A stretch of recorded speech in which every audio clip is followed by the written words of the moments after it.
Hoje eu queria falar com os irmãos,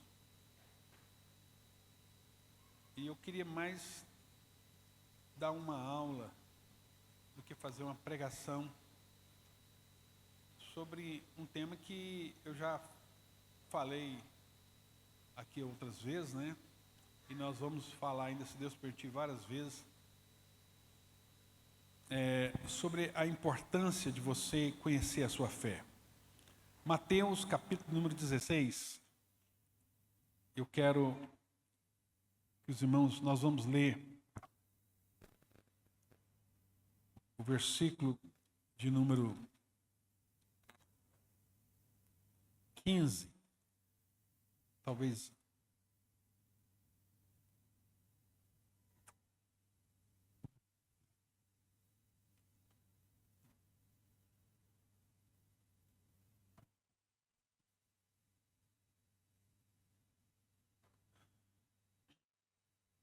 Vamos começar a partir do versículo 13 e vamos focar no versículo 15. Diz assim, nós vamos ler na Nova Bíblia Viva. Diz assim: quando Jesus chegou à região da Cesareia de Filipe, perguntou aos seus discípulos: quem o povo está dizendo que o Filho do Homem é? Presta atenção, irmãos. Jesus está fazendo uma pergunta para os seus discípulos, e nós, como discípulos, essa pergunta também serve para nós, né? Quem, na nossa cultura, onde você está inserido, na faculdade, na sua empresa, no seu trabalho, na sua família, o que as pessoas, qual a visão que elas têm de Jesus? O que essas pessoas pensam de Jesus? E aí, versículo 14, eles responderam: alguns dizem que o Senhor é João Batista, outros que é Elias, e ainda outros que é Jeremias ou um dos outros profetas. Então ele perguntou, agora presta atenção nessa pergunta aqui, irmãos. E vocês? Quem vocês dizem que eu sou? Jesus está perguntando aqui, para você, quem eu sou? O que eu sou para você? O que você olha para mim e qual é a visão que você tem? O que você crê? O que você pensa? Qual é o conceito que você tem acerca de mim? Você já parou para meditar nessa pergunta? Quem é Jesus para você? Porque às vezes a gente faz essa pergunta, você não, Jesus é Deus, Jesus é amor, Jesus é tudo. Né? Nós damos muitas respostas evasivas. Mas Jesus está fazendo uma pergunta bem direta. Quem eu sou para você? Quem eu sou para você? E o versículo 16, Simão Pedro diz assim. Então, Simão Pedro respondeu: o Senhor,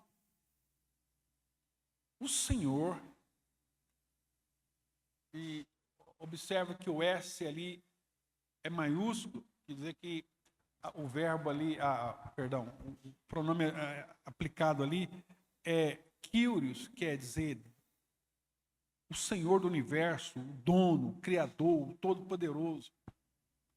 Deus. O Senhor é o Cristo, o Messias, o ungido de Deus, o Filho do Deus vivo.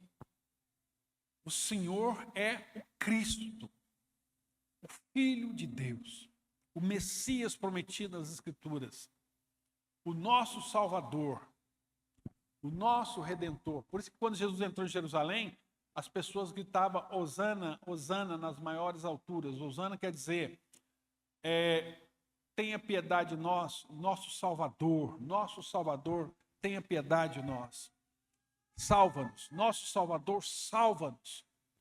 Então, Jesus, Pedro está dizendo aqui, olha, tu és o Cristo, o Filho do Deus vivo, ungido. E aí Jesus responde para ele, né? Deus abençoou você, Simão, filho de Jonas. Disse Jesus, porque meu Pai que está no céu revelou isso pessoalmente a você. Alguém só pode falar isso. Alguém só pode falar isso se Deus falar com ele primeiro no coração. Se Deus se revelar a essa pessoa, se Deus se manifestar a essa pessoa. E é isso que Jesus está dizendo, olha, porque meu Pai que está no céu revelou isto pessoalmente a você. Isto não vem de nenhuma fonte humana. O que você está dizendo aí é algo que Deus revelou.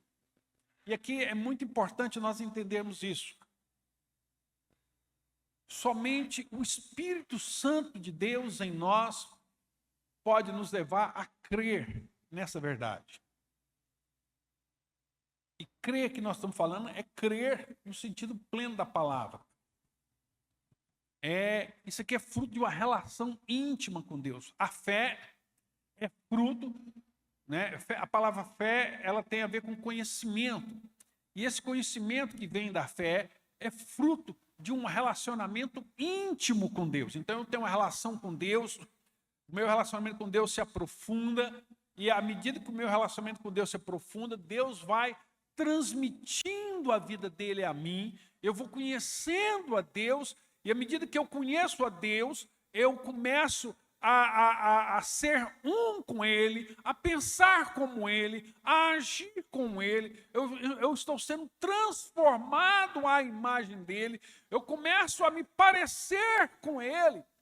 E quanto mais essa intimidade aumenta, mais eu conheço o coração dEle e eu quero me submeter à vontade dEle. Por isso que quando essa comunhão é profunda, é íntima, eu só, nas minhas orações, através do meu relacionamento com Ele, eu conheço o que está no coração dEle.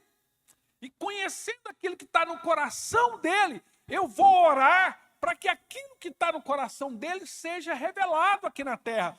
Então eu não oro mais segundo a minha vontade, mas eu oro segundo a vontade de Deus, do Pai, a vontade que está no céu. E como é que eu conheço essa vontade? Através do meu relacionamento com Ele. Então a fé é fruto de um relacionamento íntimo com Deus. Eu conheço a Deus, né, através da minha relação com Ele, eu conheço a mente dEle, eu conheço o que está no coração dEle, e eu desejo muito que aquilo que está no coração dele seja revelado.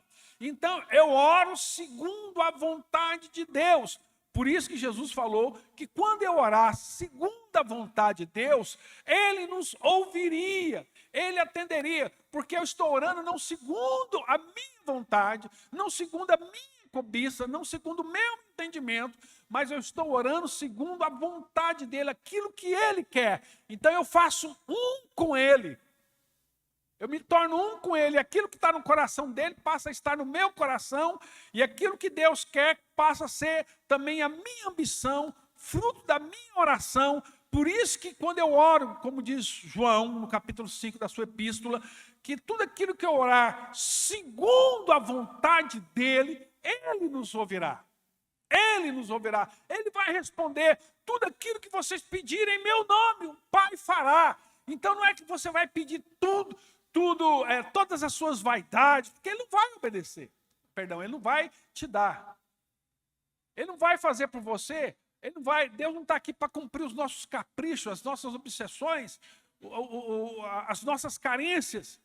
Mas tudo aquilo que eu orar, que for a vontade dEle, que é aquilo que Ele quer, Ele prometeu que isso será realizado. Tudo que eu ligar na terra terá sido ligado no céu. Ou seja, primeiro, aquilo tem que ter sido ligado no céu, e aquilo que está ligado no céu, eu conheço aquilo porque eu conheço o coração de Deus, e eu ligo aqui na terra também aquilo que já foi ligado no céu. Aquilo que já foi, que é a vontade de Deus. Então, e isso precisa de uma revelação do Espírito Santo. E aqui, irmãos, Pedro dá uma sentença forte. Tu és o Cristo, o Filho do Deus vivo. Então, essas sentenças, e na Bíblia tem várias sentenças dessa, e nós vamos falar principalmente do Novo Testamento. No Novo Testamento existem várias sentenças dessas, várias frases, várias afirmações que expressam verdades atemporais, verdades imutáveis, verdades que não podem ser mudadas por homem algum. São verdades eternas. Então, por exemplo, a Bíblia vai dando isso, e isso é chamado de credo. A palavra credo quer dizer creio. Credo é creio. Então, quando você pega essas afirmações e você vai juntando elas, você vai formando um credo. Por exemplo, quando nós vamos para 1 Coríntios, capítulo de número 15, podemos ler na NAA, Guilherme. 1 Coríntios 15, versículo 3. Olha só o que diz a Bíblia. 1 Coríntios capítulo 3, 15, versículo 3. Diz assim, 1 Coríntios capítulo 15, versículo de número 3. Antes de tudo, entreguei a vocês o que também recebi do Senhor. Vou começar de novo. Antes de tudo, entreguei a vocês o que também recebi. Que Cristo morreu pelos nossos pecados, segundo as Escrituras. Ele está fazendo uma afirmação. Cristo morreu pelos nossos pecados, segundo a Bíblia. Então, todo credo, ele tem que estar fundamentado na Bíblia. A Bíblia é a fonte de tudo aquilo que nós cremos. Então, Cristo morreu pelos nossos pecados, segundo as Escrituras. Próximo versículo, 4. E que foi sepultado e ressuscitou ao terceiro dia, segundo as Escrituras. Então, Cristo morreu é uma verdade. E por que na Bíblia tem essas verdades? Você vê, aqui nós vamos ver, é um pequeno credo que Paulo está dando para nós aqui. Ele está pegando várias sentenças verdadeiras e está colocando em ordem. Porque tem muita gente que fala assim que Cristo não morreu. Na época surgiu vários boatos falando que Cristo não morreu. Até hoje tem pessoas falando, ele não morreu, ele só desmaiou. Roubaram o corpo dele. Então, para combater essas mentiras, Paulo, então, vai falando para nós, trazendo algumas sentenças que afirmam e reafirmam as verdades centrais do Novo Testamento. Que Cristo foi sepultado e ressuscitou ao terceiro dia, segundo as Escrituras, é outra sentença. 5. Próximo versículo. Apareceu a Cefas, o apóstolo Pedro, apareceu a Pedro e depois aos 12. Pode ir, continuando. Depois foi visto por mais de 500 irmãos de uma só vez, dos quais a maioria ainda vive, porém alguns já dormem, alguns já morreram. Depois foi visto por Tiago e mais tarde por todos os apóstolos, inclusive Tomé, que não está presente na primeira. Por último, depois de todos, foi visto também por mim, como por um nascido fora do tempo. Então, ele também apareceu a mim. Então, Paulo está trazendo aqui algumas verdades, algumas sentenças. E eu quero que você vai, à medida do possível, você vai gravando essas sentenças. 1 Timóteo, capítulo 6, eu vou citar só mais essa, existe dezenas na Bíblia, eu vou citar só mais uma. Em 1 Timóteo, capítulo 6, versículo 13. Paulo escrevendo a Timóteo, diz assim: diante de Deus, que preserva a vida de todas as coisas, e diante de Cristo Jesus, que na presença de Pôncio Pilatos, fez uma boa confissão, eu exorto você. Então, presta atenção. Aqui Paulo está trazendo um contexto histórico. Ele está falando assim, que Cristo Jesus esteve diante de Pôncio Pilatos. Então ele está trazendo uma afirmação histórica. Por quê? Porque tem gente que também fala que Cristo nem existiu, que Cristo foi invenção, e parará. Então, a Bíblia sempre vai trazer os contextos históricos, provando a história que tudo aquilo que aconteceu é verdade. Então, e diante de Cristo Jesus, que na presença de Pôncio Pilatos fez uma boa confissão, eu exorto você a guardar esse mandamento imaculado, irrepreensível, até a manifestação de nosso Senhor Jesus Cristo. Ou seja, as verdades que eu tenho colocado aqui para vocês, que vocês guardem elas imaculadas. Não se corrompam. Por quê, irmão? Porque o próprio Paulo vai falar no capítulo 4, lá ele fala, nos últimos dias aparecerão pessoas que vão distorcer a palavra de Deus. Pessoas que vão querer mudar a Bíblia. Pessoas que vão contestar as verdades bíblicas. Não, mas isso aí foi para aquela época. Nós precisamos contextualizar a Bíblia. Como se a Bíblia estivesse sujeito à cultura. Pessoas, como nós vemos hoje, desde do iluminismo e hoje no mundo pós-moderno, as verdades são relativizadas. Então, fala, não, isso aqui valeu para aquela época, hoje não é assim. Por exemplo, o conceito da relação. Por exemplo, o que é amor? Amor, aí hoje já existe vários conceitos. Não, o que é verdade para você não é verdade para mim. As pessoas relativizam, né? Então, eu posso me apaixonar por um animal. Eu posso. E na Índia, por exemplo, você pode. Se quiser se casar, você pode casar com um macaco. Você pode casar com um cachorro. Você pode casar com o que você quiser. Então, existem manifestações de amor. É o amor diferente. Então, aqui, hoje, está em voga a palavra poliamor. Né? O Lulu Santos até escreveu uma música. Todo tipo de amor vale. Tudo está valendo. Isso é relativizar as verdades. Então, Paulo está falando assim, guarda esses mandamentos imaculados e irrepreensíveis até a manifestação, ou seja, até a volta do nosso Senhor Jesus Cristo. E aqui ele já está falando outra verdade, que Jesus Cristo vai voltar, né? Ele continua dizendo aí, versículo 13, o qual no tempo certo há de ser revelado, a qual no tempo certo há de ser revelado pelo bendito e único soberano.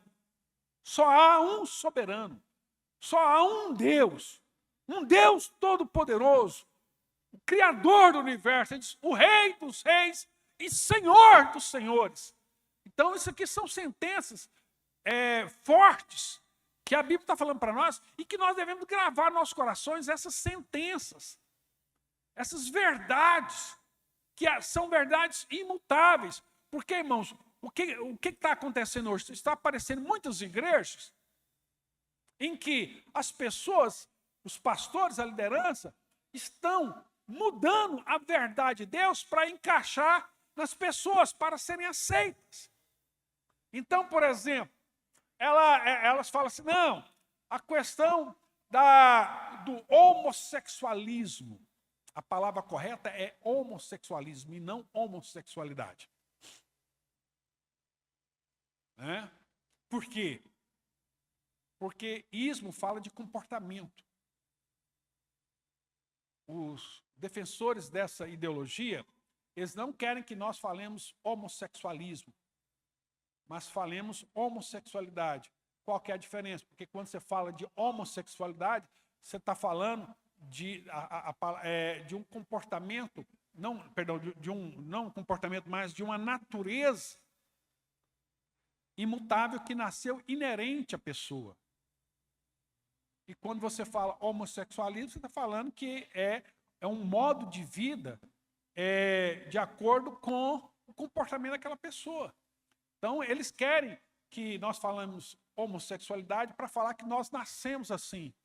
E não é. Então, por mais que eles tentam nos cancelar e nos corrigir, a palavra correta é homossexualismo. Tem a ver com o comportamento deles.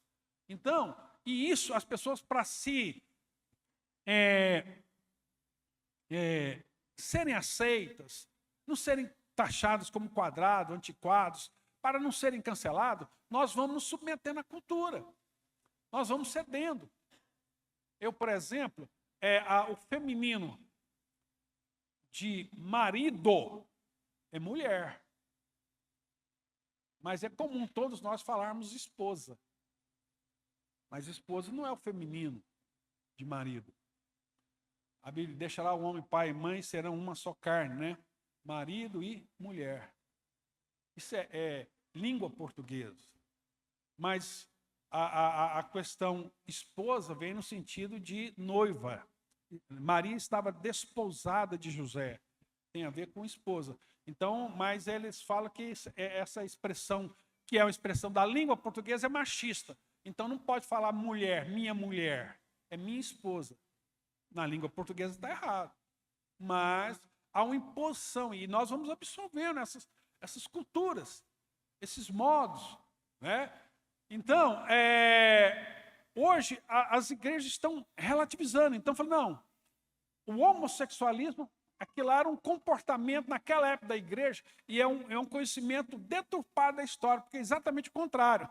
Que eles falam assim, não, naquela época, segundo aquela cultura, era pecado, mas hoje, nós estamos no século XXI, hoje a cultura é outra, a mentalidade é outra, e você não pode pegar uma cultura lá do século I e querer implantar no século XXI, porque as coisas mudaram. Não, é o contrário. É o contrário.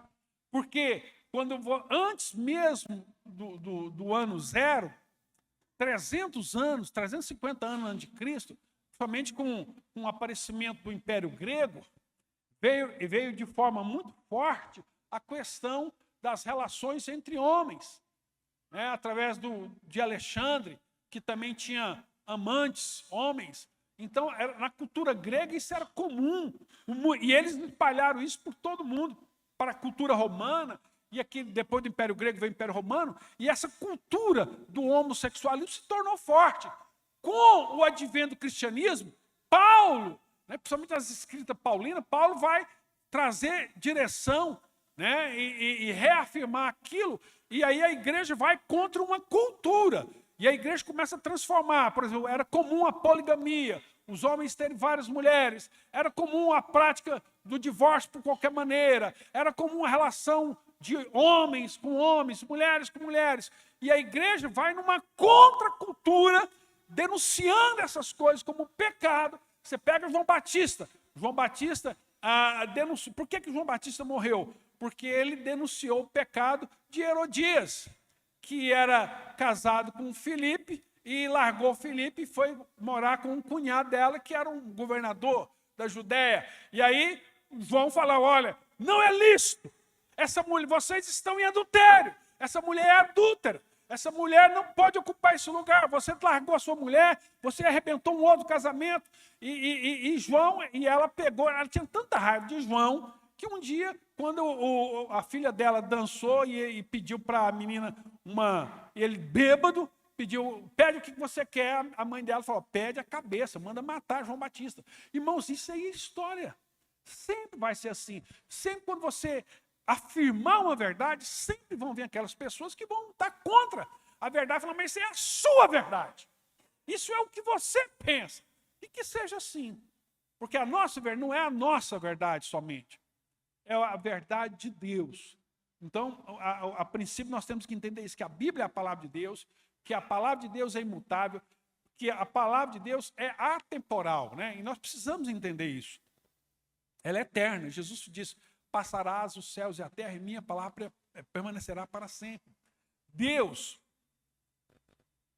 não está sujeito ao tempo. Então, presta atenção. Vou usar aqui para os irmãos essa ilustração aqui. O cara que fez esse computador, ele não está dentro desse computador. Ele está fora. E uma das doutrinas mais difíceis de nós entendermos, quando nós falamos de Deus, é com relação que Deus criou tempo, espaço e matéria. Porque nós até entendemos que Deus não está na matéria, que Deus está fora do espaço, mas a nossa mente tem muita dificuldade em entender que Deus está fora do tempo. Então, Fora do tempo quer dizer o seguinte, que Deus não está limitado aqui ao presente. Aqui para nós temos o presente, nós temos o passado e nós temos o futuro. E Deus, isso aqui é nós, que estamos presos aqui a tempo, espaço, matéria. Passado, presente e futuro. Mas Deus está fora disso. Deus não está no passado, assim, para Ele não há passado, não há presente, não há futuro, tudo é presente.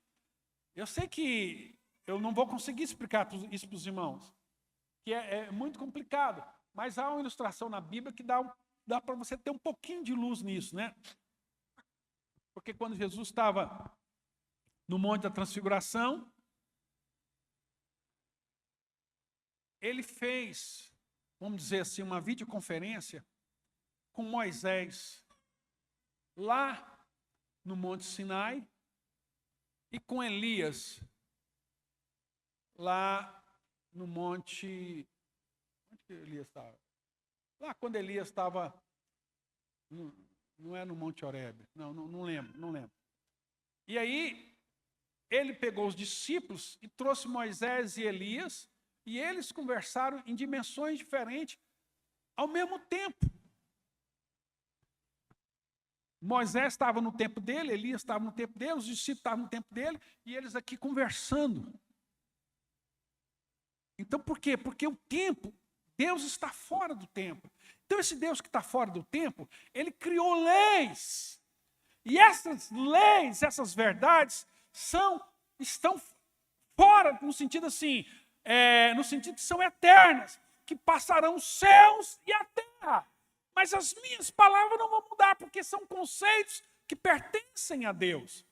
Eu não sei se eu tenho certeza que eu não consegui traduzir isso para os irmãos, mas porque também lá no fundo, nem eu, nem ninguém sabe traduzir isso. Então nós estamos tentando aqui arranhar aqui, falando de uma verdade que nós só vamos entender quando nós chegarmos lá no céu. Deus, como é que é esse negócio de passado, presente e futuro? Que lá no céu a gente vai entender. Por enquanto, nós ficamos aqui arranhando, né, limitado pela língua, pelo QI, por todas as coisas, né? Mas vamos lá. Ele diz assim, né, o qual do tempo certo há de ser revelado pelo bendito e único soberano Rei, Rei dos reis, Senhor dos senhores, o único que possui a imortalidade. Presta atenção. São frases fortes que Paulo está dizendo. O único que possui a imortalidade, que é eterno, no sentido pleno da palavra, não tem começo nem fim. Ele é alfa e ômega. Quando Jesus diz, eu sou o alfa e o ômega, ele está dizendo, cara, eu não tenho começo nem fim. Ou o começo e o fim estão submissos a mim. Eu estou fora, além disso. Isso eu domino sobre essas coisas. Que habita em luz inacessível, a quem ninguém jamais viu. Ninguém, Jesus falou, ninguém viu o Pai, ninguém sabe a sua forma, nós nunca. Então você fala, ninguém nunca viu Deus. Nunca. Ah, pastor, mas aquelas vezes lá, Jacó viu o anjo, que Moisés viu Deus face a face, aquilo era uma expressão chamada teofania, quer dizer, aparição de Cristo, é o Filho se revelando no Velho Testamento. Mas Deus, em toda a sua glória, e sua plenitude, como Ele é, ninguém nunca viu. Ninguém nunca viu. Ele habita em uma luz inacessível, a quem ninguém jamais viu, nem é capaz de ver. A Ele a honra, o poder eterno. Amém. Então presta atenção, tudo isso aqui são verdades bíblicas. E nós precisamos conhecer essas verdades. Isso tem... Eu não posso, assim, e a Igreja Católica acerta nisso, porque ela usa o credo que contém essas verdades e ensina o povo no catequismo a decorar isso. Então, é importante decorar e é importante também você entender isso. Então, no início, no século II, não tinha... você tinha ali o Velho Testamento, né? E você tinha também as cartas, os evangelhos e as cartas, que era o que dirigia a igreja. A igreja, então, você lê Paulo falando assim, olha, essa carta que eu estou escrevendo para vocês, para Filipenses, lê ela também lá para os irmãos da Filadélfia, perdão, de Laodiceia. Então, aí Pedro fala assim, irmãos, a palavra que o Paulo escreveu é de difícil interpretação, mas todos os apóstolos entendiam que aqueles que um estava escrevendo era palavra de Deus, que a palavra que era escritura sagrada, né? Quando ele fala assim, Cristo ressuscitou segundo as escrituras, então eles entendiam que aquilo era escritura mesmo, era a palavra de Deus. Agora presta atenção, no segundo século a igreja formou um credo. O que é o credo? É pegar todas essas verdades e colocar em linha, né, numa frase, de forma que todo mundo pudesse decorar e entender. Para quê? Porque começou a surgir heresias. Muitas heresias, como hoje. E até mesmo tem igrejas evangélicas que são heréticas. Por exemplo, vamos dar um exemplo para vocês. Né? Os meus netos, os meus filhos foram educados na escola adventista, aqui no Santo Pedro. Meus netos estão sendo educados na escola adventista. Mas a doutrina da igreja adventista, ela é uma doutrina que não é uma doutrina cristã, em alguns aspectos. Muitos dos ensinamentos deles não são bíblicos. Por exemplo, a fundadora do Adventista é uma mulher chamada Ellen White. E eles falam que os livros de Ellen White, principalmente um maior chamado O Grande Conflito, tem a mesma autoridade da Bíblia. O que Ellen White falou, inclusive alguns deles falam, é mais importante do que a Bíblia, porque ela é a mulher. Existe isso, né? Existe o Joseph Smith entre os Mormons, existe os Testemunhos de Jeová. Os Testemunhos de Jeová são discípulos de um cara que levou principalmente ao que nós vamos ver aqui agora. Porque havia um cara no século II que chamava Ário. E esse cara falou o seguinte, olha, Jesus Cristo, ele não é Deus, ele é um ser que Deus criou e deu para ele poder ilimitado quase como Deus. Mas ele não, o Pai é um, e o Pai criou um anjo especial. Esse cara se chamava Ário. E quem prega isso hoje? Os Testemunhos de Jeová. Então são heresias. Então existem muitas heresias, até mesmo no meio evangélico. Igrejas que pregam coisas, que falam coisas que não são verdades. Não são verdades. E nós temos que... Como é que nós vamos proteger, irmão? Proteger no sentido assim, como é que nós vamos saber que se isso não é verdade? Se nós não conhecemos a verdade, nós precisamos conhecer a verdade. Então, a igreja do segundo século escreveu, reuniu e escreveu um credo, né? Um conjunto de credos. Eu queria que o Guilherme postasse para nós aí o chamado credo apostólico, muito usado por todas as igrejas, né? Mas a igreja católica leva um louvor de ensinar isso mais do que nós, né? Lá, creio em Deus Pai Todo-Poderoso, Criador dos céus e da terra. Uma verdade. Creio em Jesus Cristo, seu único Filho, nosso Senhor, o qual foi concebido por obra do Espírito Santo, nasceu da Virgem Maria, e é importante você entender isso aqui, é louvável, é muito bom que você fale isso, Virgem Maria. E eu vou explicar por quê. Porque tem muito crente que tem preconceito com isso. Por que a palavra virgem aparece no credo? Porque muitos acusavam Jesus de ser um filho bastardo. De que Maria teve um caso.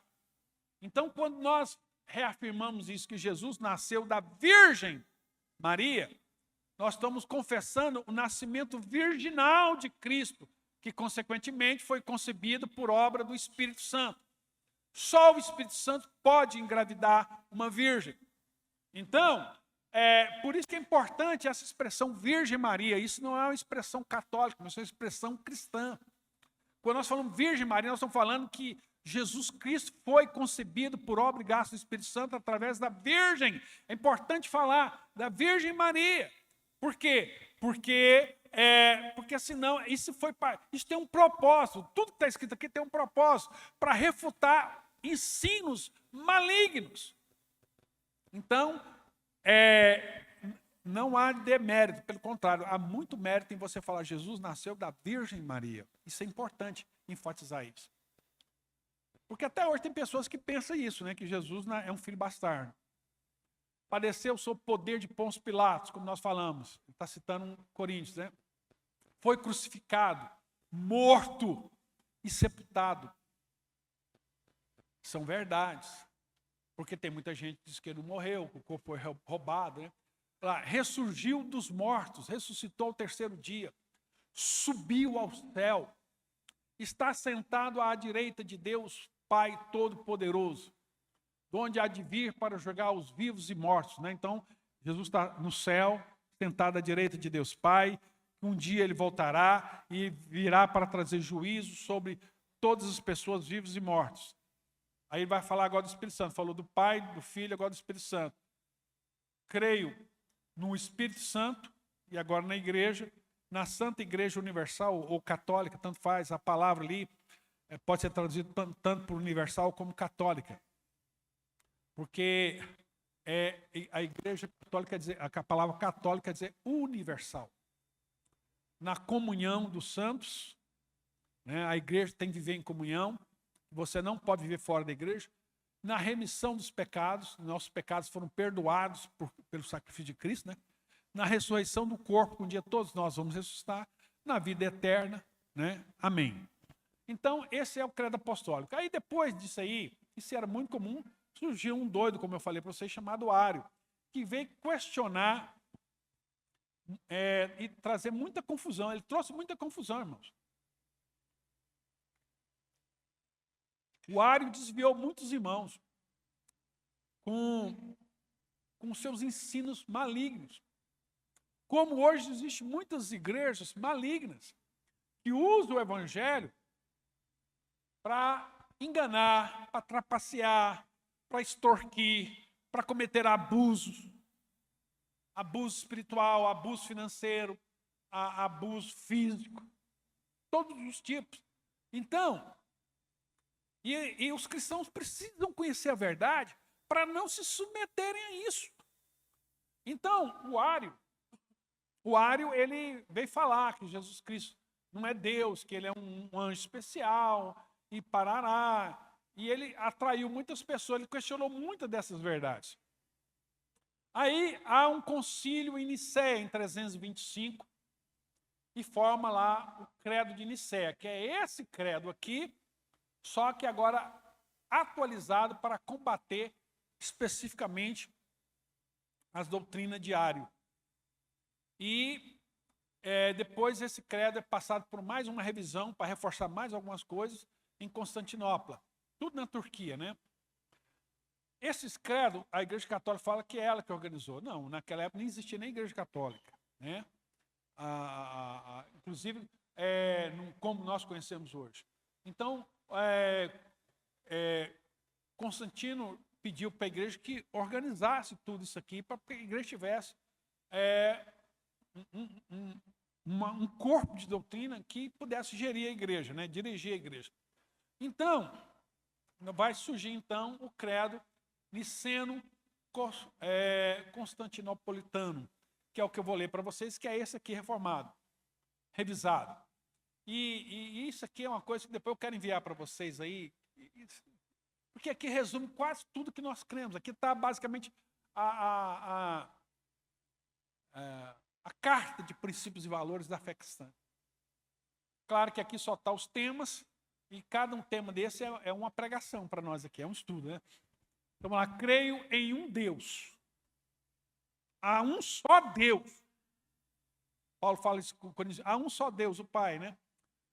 Todo-Poderoso, Criador do céu e da terra. Isso é uma verdade. De todas as coisas visíveis e invisíveis. Está citando lá Hebreus. Então, porque o universo é formado não apenas daquilo que você vê, mas daquilo que você não vê. Existe um mundo microscópico, existe um mundo nuclear, que mantém todas essas coisas. Então, aqui, isso aqui foi em 381, foi feito 325, depois mais 381, as revisões desse credo, né? Em um Senhor, Jesus Cristo, unigênito Filho de Deus, Filho único de Deus. Só ele é da essência de Deus. E aqui ele vai reforçar, como eu disse para vocês, sobre Ário, né? Gerado pelo Pai antes dos séculos. Então, eterno com o Pai, né? Deus de Deus, da mesma essência, da mesma natureza que Deus, Deus de Deus, luz de luz, verdadeiro Deus de verdadeiro Deus. Você vê que eles estão reafirmando essa sentença para não deixar dúvida que Jesus Cristo é Deus. Que Jesus Cristo é Deus. E ele diz mais, gerado, não feito. Por quê, irmão? Porque foi muito grave o que aconteceu naqueles anos. A igreja precisava dar uma resposta. E essa praga, essa mentira, até hoje permanece permeando em muitas pessoas e gerando confusão, né? Então, gerado, não feito, de uma só substância com o Pai, de uma só essência, de uma só substância. Ele é um com o Pai, pelo qual todas as coisas foram feitas. Ele é o Criador de todas as coisas, né? O qual, por nós, homens, e por nossa salvação, desceu dos céus e foi feito carne pelo Espírito Santo da Virgem Maria. Então está falando da encarnação. Esse Deus virou Emanuel, se fez carne. O próprio Deus deixa a sua essência, a sua glória e vem habitar no nosso meio através da Virgem Maria. Foi feito homem. Deus agora se faz homem e foi crucificado por nós sob o poder de Pôncio Pilatos. É interessante. Os caras que escreveram isso aqui, irmão, aquelas mentes brilhantes. Os caras colocaram detalhes assim, montando, dando referência histórica, né? Ele diz mais, e padeceu e foi sepultado, né? Padeceu e morreu e foi sepultado. E no terceiro dia ressuscitou conforme as Escrituras. Tudo que nós estamos falando aqui é o que está escrito na Bíblia, segundo as Escrituras. E subiu ao céu e assentou-se à direita de Deus Pai, e de novo há de vir em glória. Virá em um corpo glorificado para julgar os vivos e os mortos. E o seu reino não terá fim, igual o anjo falou para Maria. O reino dele é eterno, isso jamais vai acabar, nunca. É um reino eterno. E no Espírito Santo, eu creio no Pai, no único Deus, no único Senhor, e no Espírito Santo, Senhor, Kyrios. Então é Deus, Espírito Santo. Aqui há uma ênfase sobre o Espírito Santo, para falar que o Espírito Santo também é Deus. Então nós estamos falando de uma trindade. Por quê, irmãos? Principalmente isso, a doutrina unitariana. O que é o unitarismo?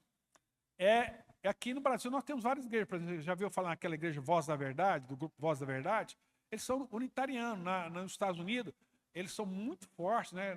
Através da igreja congregacional, igreja unida. Eles creem que não existe Pai, Filho e Espírito Santo, que só existe um Deus. Então, uma hora se revela com o Pai, uma hora se revela com o Filho, outra hora se revela com o Espírito Santo. Então, isso é muito, principalmente nos Estados Unidos, isso trouxe muita confusão, muita confusão. Muitos crentes nos Estados Unidos, no século 17, 18, abandonaram a igreja porque criam nessa mentira, né? E aqui porque não tinham isso aqui, irmão. É só se meditasse nisso aqui. Então, ele está dizendo, ó, o Espírito Santo, né? Pai, Filho, Espírito Santo. Então, o Pai é Deus, o Filho é Deus, o Espírito Santo é Deus. Mas o Pai não é o Filho não é o Pai, o Espírito Santo não é o Filho, o Espírito Santo não é o Pai. São três pessoas distintas, de uma mesma essência, de uma mesma natureza. E diz mais, e no Espírito Santo, Senhor e vivificador, que procede do Pai e do Filho, da mesma essência do Pai, que com o Pai e o Filho, conjuntamente é adorado, glorificado, que falou através dos profetas. Então, Pai, Filho, Espírito Santo e agora a igreja, né? Creio na igreja uma só igreja, em todos os tempos, em todas as épocas. Não é a Sal da Terra, Batista, Presbiteriana, Católica, não. É a igreja do Senhor, uma igreja que é composta pelos membros dessa igreja, por aqueles que nasceram de novo, genuinamente, são os verdadeiros cristãos. Então não importa que igreja que eles estão, qual denominação, mas que todos eles vão formar uma igreja una, católica, né, universal, formada em todos os tempos, em todas as eras, em todo lugar, e apostólica. Católica e apostólica, o que quer dizer isso? Uma igreja que segue o fundamento dos apóstolos, a doutrina dos apóstolos. Porque toda igreja que não segue a doutrina dos apóstolos não é cristianismo. Então é uma igreja, só há uma igreja, né, uma igreja universal, uma igreja católica e apostólica, né, sobre o fundamento dos apóstolos. Reconheço um só batismo para a remissão dos pecados, que é o batismo em nome do Pai, do Filho e do Espírito Santo, né? E aguardo a ressurreição dos mortos, que quando Jesus vier, nós vamos ressuscitar e vamos encontrar com Ele na eternidade, né, nos ares, e na vida do mundo vindouro. E na vinda do mundo vindouro. Então, na vida eterna. Então, é nisso que nós cremos. Então, aqui há o resumo de tudo que nós cremos. Isso aqui, irmãos, se você conhecer isso aqui, você não vai ser enganado. Não é que isso aqui é sagrado, mas isso aqui foi tirado das Sagradas Escrituras. Isso aqui é um resumo de tudo aquilo que nós cremos.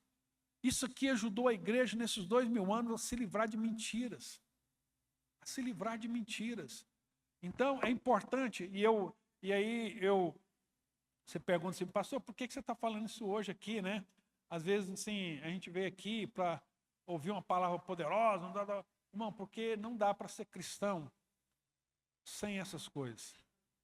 Se você não conhece a sua fé, se você não conhece Jesus Cristo, se você não sabe em que você crê.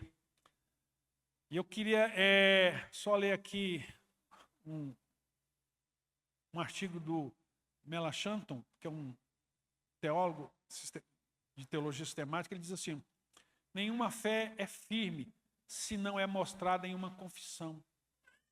Não existe uma fé em Cristo que não se expressa em uma formulação doutrinária ou dogmática.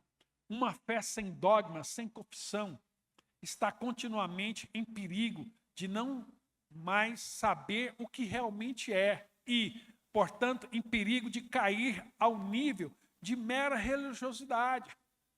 E não é o que está acontecendo com muitas igrejas. Os camaradas vão para a igreja, não tem doutrina, não tem ensinamento, não tem fundamento, e muitas vezes só tem oba, oba, oba, oba, oba, oba, e as pessoas estão vazias, não sabem o que crer. Por isso que existe muitos cristãos que defendem tudo quanto é coisas que não são coisas antibíblicas.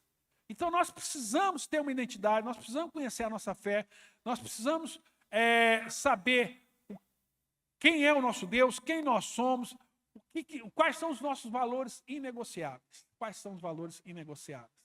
Amém? Espero que você tenha aprendido algo nessa manhã. A nossa intenção foi usar esse culto mesmo para compartilhar princípios e valores do reino de Deus, algo que te dê substância, conteúdo, sustento para edificar a sua fé. Para que a sua fé não seja uma fé rasa, superficial, mas que você conheça a Deus. Eu sei que muitas pessoas não gostam de estudo, gostam mais de palavras, assim, no sentido... Mas isso é importante. Se você for ver a Bíblia, Jesus quase não pregou. Jesus só ensinava. As pregações de Jesus eram ensino. Porque Jesus entendia que a coisa mais importante é ensinar. E a coisa mais importante para nós como cristãos é aprender a palavra de Deus. Amém? Vamos orar? Pai, nós te damos graça pelo ensino nessa manhã. Obrigado pela tua palavra. Que essa palavra possa encontrar lugar nos corações dos irmãos e das irmãs. Que possamos ter a nossa fé edificada, Deus. Que possamos ter a nossa fé edificada. Em nome do Senhor Jesus. Que sejamos achados,